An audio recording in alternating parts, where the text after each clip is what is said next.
Masama bang magalit? Is it a sin to get angry? Is it wrong to feel angry sometimes? If you come to think of it, if you think of it, anger is a very confusing emotion. Our Catholic faith teaches us that anger is one of the 7 deadly sins. And if you read St. Paul in his letter to the Colossians, you would hear him warning us about anger, that we should get rid of all anger and malice in our lives. Kailangan alisin ang galit at puot sa ating buhay. But why is it, if we read in the Gospel, Jesus sometimes gets angry? When Jesus entered the temple and he overthrew the tables and drove out the money changers. If anger is really a sin, kung kasalanan talaga ang galit, bakit sa ating nabasang ebanghelyo ngayon, parang galit na galit ang Panginoon sa mga Pariseo at sa mga Iskriba? Paulit-ulit na tinatawag silang mga hipokrito, mga nagbabalat kayo, mga hindi totoo. You try to listen to the tone of Jesus, and there is this tone of anger. Galit sa pagsasalita, sa pangangaral ang ating Panginoon. Ano ba talaga ang galit? Masama ba o mabuti? I think the key to understand the issue of anger is found on the teaching of St. Paul to his letter to the Ephesians. Sabi ni San Pablo, kung ikaw ay magagalit, sana wala itong pagkakasala. If you are angry, let it be without sin. And St. Paul continues, do not allow your wrath to go down. Do not allow your wrath to stay until the sun goes down. Kailan masama ang nagagalit? Pag ikaw ay napapasama sa iyong galit. Kailan nagiging kasalanan ang galit? Ito ay pag ikaw ay nakakagawa ng kasalanan dahil sa iyong galit. Anger is bad when it turns you bad. Anger is a sin when through anger you do or you act it out in sinful and evil ways. Walang masama pag tayo ay nagagalit. Dahil hindi naman natin maiiwasang magalit paminsan-minsan. God made us with this emotion called anger. And this anger is real. Ito'y totoo. It is valid. Kasama ito sa buhay natin. But the question is, when you get angry, what do you do? I think the real question now that we need to answer is, when we get angry, how do we avoid sinning? Paano kaya tayong magagalit na hindi tayo magkakasala? Jesus gives us a hint. Pinakita ni Jesus sa atin ang sagot sa tanong na ito sa atin ding ebanghelyo. To avoid sinning when you are angry, just speak out. Do not act out. Sabihin mo kung ano ang kinagagalit mo. Huwag kang magwawala. Huwag kang mananakit. Huwag kang manunugod. Speak out your anger, but do not act it out. And when you speak out with truth. Hindi lang kung ano yung iyong naiisip. Hindi lang kung ano yung nararamdaman. Kung sasabihin mo, magsasalita ka, ano ba ang kinakagalit mo, sana yung totoo. Hindi yung gawa-gawa lang. Hindi yung may halong kasinungalingan. Itong ginawa ng ating Panginoon. Siya'y nagsalita. Sinabi niya kung anong kinakagalit niya. Itong mga eskriba at pariseyo, imbis na mapabuti nila ang mga tao, dahil sa kanila napapasama sila. Kahit na galit na lumusob ang ating Panginoon sa templo, sinabi niya, ano ang kinakagalit niya? Walang masama pag tayo ay nagagalit. Nagiging masama lang ang galit. Kung ikaw ay galit lang, nagwawala, naninira, nananakit sa iba, pero hindi mo sinasabi, ano bang kinakagalit mo? Speak out. Do not act out. And when you speak out your anger, please speak out the truth. Yung totoo. Para hindi tayo magkasala sa ating galit. Sabi ni San Pablo, huwag mananatili ito sa iyong puso. Yan napakaganda kung sasabihin mo ang kinakagalit mo. Dahil inilalabas mo ito sa iyong kalooban, nilalabas mo ito sa iyong puso.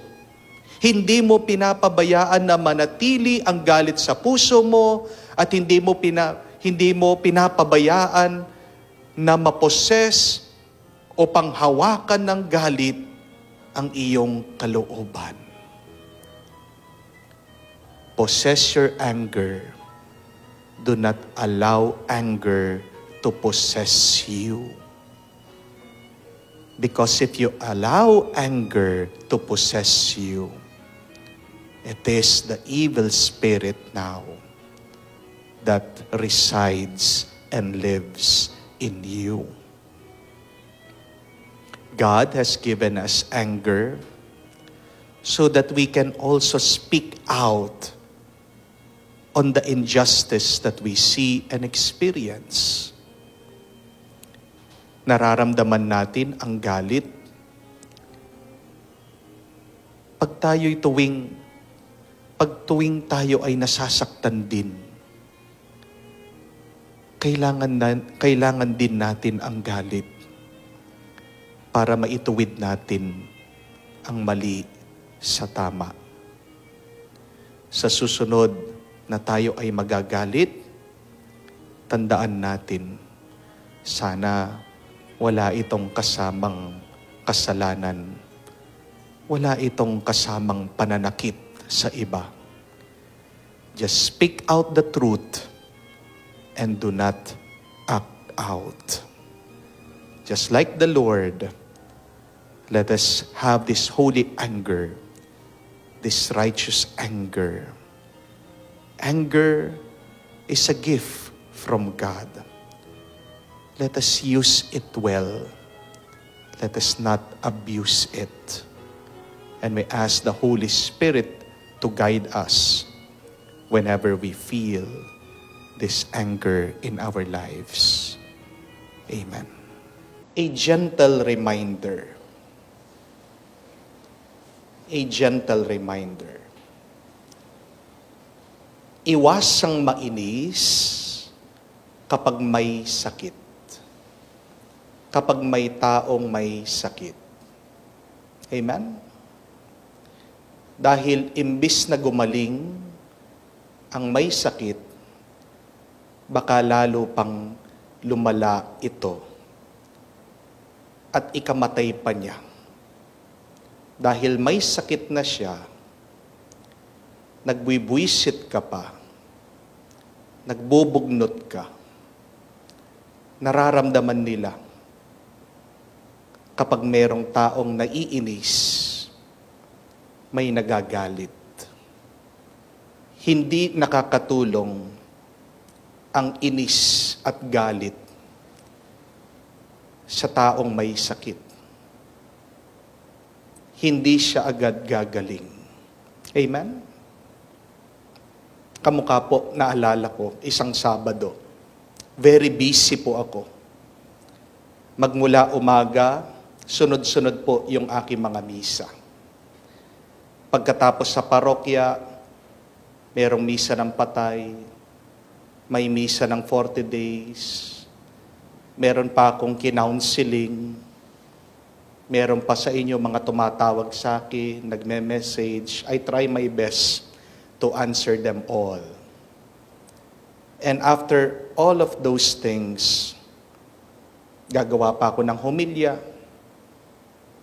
Titingnan ko muna yung homily video po natin, i-edit ko siya, i-upload sa Facebook, sa YouTube.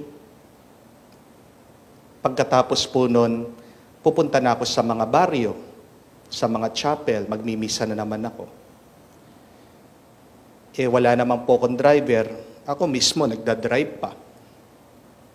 Pagdating ko na po doon sa isang baryo, gabi na, sumalubong itong mga opisyalis, itong mga nagseserve sa akin. Sabi nila, Father, emergency po.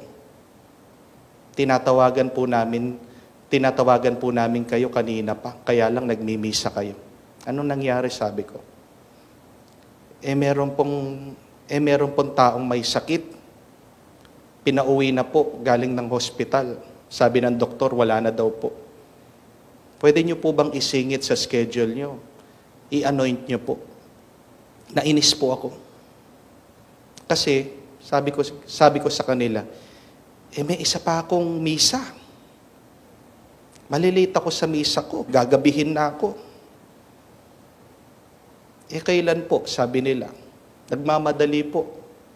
Sige na po, parang awa nyo na. So kahit na mabigat po sa akin, pagkatapos ng misa, umuulan pa naman, sige. Pinuntahan namin, nagmamadali po ako, pupuntahan namin yung may sakit. Inilalabas ko pa lang yung aking sasakyan, merong nakabara na nagtitinda ng fishball. Nagmamadali na yung pare. Sabi ko, ano ba naman yan? Kung kailan ako nagmamadali, meron pang pumipigil sa akin, meron pang nakabara. Tinatraffic pa ang aking sasakyan. Lalo po ako naiinis, lalo ako nagagalit sa aking kalooban. Ayun, pinalis. Sige. Lalo na ako na late. Pagdating pa namin kung saan yung may sakit, walang ilaw doon sa daanan, doon sa kalsada. Napakadilim, umuulan, nag-flashlight kami, nakita namin, medyo baha pa. Lalo na naman ako nainis. Diba naman yan? Nagmamadali na ako, umuulan, baha pa, napakadilim. Pagdating ko po doon sa bahay, nandun po yung pamilya, yung may sakit, nasa sahig. Mayroon po siyang tabo, parang nagsusuka na po. At bago ako nagdasal, parang kinurot ako ng Panginoon, sabi niya, alisin mo yung inis mo. Alisin mo yung galit mo. Bakit? Kasi pinaalala sa akin ng Panginoon, kung ikaw yan. Kung ikaw yan. Gusto mo ba yung magdadasal sa'yo, yung pari, naiinis, nagagalit? Alisin mo yung inis mo. Alisin mo yung galit mo. Tulong mo na lang sa tao na yung huling sandali niya dito sa mundo, makikita niya yung mukha ko. Na yung huling sandali ng kanyang buhay, ng kanyang paghihirap, bigyan mo naman siya ng karanasan, ng ginhawa, ng pag-asa, ng kapayapaan, yung maranasan niya, hindi masama, hindi masakit, kung hindi mabuti.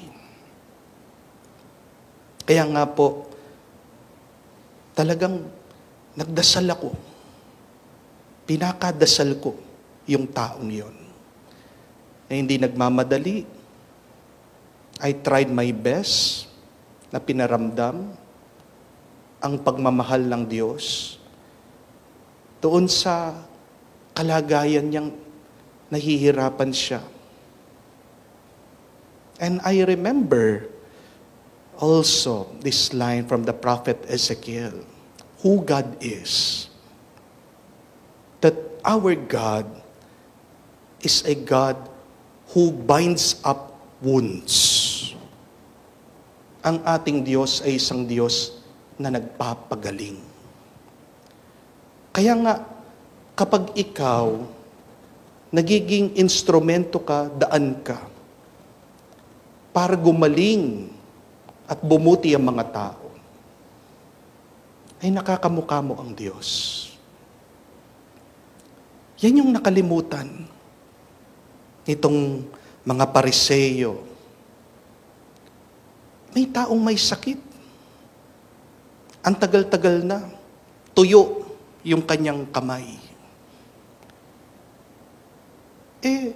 Imbis na pagalingin, imbis na tulungan, pinabayaan. At ano pa yung attitude nila? Puno ng inis, puno ng galit sa ating Panginoon. Paano siya gagaling? Paano gagaling yung may sakit? Kung ganyan yung pinapakita nila, kung ganyan yung kanilang pinaparamdam, hindi talaga gagaling. Pero salamat sa Panginoon, nandoon siya. Dahil pinaranas niya, pinakita niya, ito ang ginagawa ng Diyos. Nagpapagaling, nagpapabuti. Kahit na ano paman ang kalagayan, ano paman ang attitude ng mga tao, gagawa at gagawa ng paraan ng Diyos para pagalingin ang tao. Para ibalik ang kanyang mabuting kalagayan. Yan nga po, as I have said, gentle reminder. Pag merong may sakit, hindi nakakatulong, na tayo po ay puno ng galit at inis. You may have your own reasons bakit Kayo'y naiinis, nagagalit pag may taong may sakit sa inyong pamilya sa bahay. Baka nagagalit kayo, naiinis dahil alam ko naman mahirap nag-aalaga sa taong may sakit. Makulit, mga yan. At sila din mismo, no? Mahirap ingatan. Mahirap alagaan. Maaaring naiinis din po kayo, nagagalit dahil nauubos na ang inyong pera. Hindi nyo alam kung saan kayo kukuha, pambili ng gamot. Hindi nyo alam kung saan kayo kukuha ng pera. Pag talagang emergency na, ipapasok mo na naman sa hospital. Merong mga iba na iinis, nagagalit, alam ko, dahil na-frustrate sila. Ginagawa ng lahat. Wala pa rin nangyayari. Hindi nag-i-improve yung health. At alam ko din, merong mga iba sa inyo na iinis at nagagalit dahil yung taong may sakit, may atraso sa inyo. May ginawang kasalanan. Maaaring tatay mo yan, nanay mo yan. Dati, inaabuso ka, nilalait ka. Ngayon, siya naman yung nahihirapan. Gusto mong gumanti. O kaya, baka asawa mo yan. Alam mo, niloko ka. Kung kailan may sakit na, diyan bumabalik. Nagpapaalaga sa'yo. Gusto mong gumanti, kaya naiinis ka, nagagalit ka. But I tell you, my dear friends, when you take care of sick people, no matter what they have done to you, you are becoming like God. And God will bless you for that. Be merciful as God is merciful. And remember, someday, tandaan mo, darating din ang araw, ikaw din, magkakasakit ka. Ikaw din. Ikaw din ay malalagay sa ganong kalagayan. Ikaw din ay mahihiga, mararatay sa kahinaan. Kaya nga, yung iyong pinapakita sa may sakit na kabutihan, huwag ka mag-alala. Ibabalik din ng Diyos yan. If you become merciful to the sick, someday, if you experience sickness, you will also experience mercy. If you become good to the sick, someday, if you become sick, you will also experience the goodness of God. Ang mabilis na makakapagpagaling sa may sakit ay yung iyong pagtrato sa kanila.